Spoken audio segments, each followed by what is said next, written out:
Hello, Happy New Year, nearly. This is Jo Bell with a voice that doesn't sound very good because I've had the cold, with the last tip for a writer's advent. And I want to start, of course, by thanking every single one of the writers who have shared with us their tips and their advice and their hacks over the past month. It's been illuminating and funny and wise and brilliant. Thank you so much.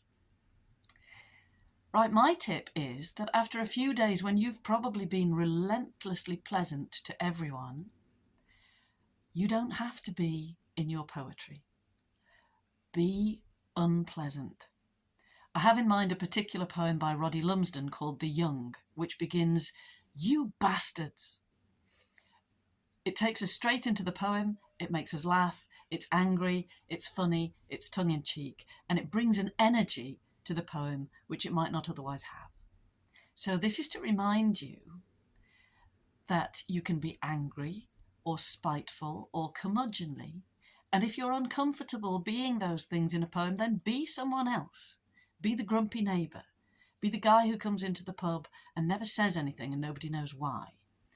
Be the shouting mother who is always shouting at her children and never tells us the backstory. So be one of those voices. Try it out. It can bring a surprising and refreshing tone into your poems. I want to thank you all for watching these tips and hacks. And I want to remind you that I have a new Patreon service beginning this year. It's called the Poetic License. It costs £3 a month. And every single month you will get an in-depth poetry prompt from me. You will get a couple of poems at least to illustrate them and to get you talking and thinking about poetry. And as time goes on, I hope there'll be more and more. There'll be more YouTube films, there'll be more guest writers, there will be forums where we can discuss things. There will certainly be giveaways and competitions. So please have a look at the Poetic License and consider signing up for that. It helps me to do what I do, which is encouraging people to write the very best poetry that they can.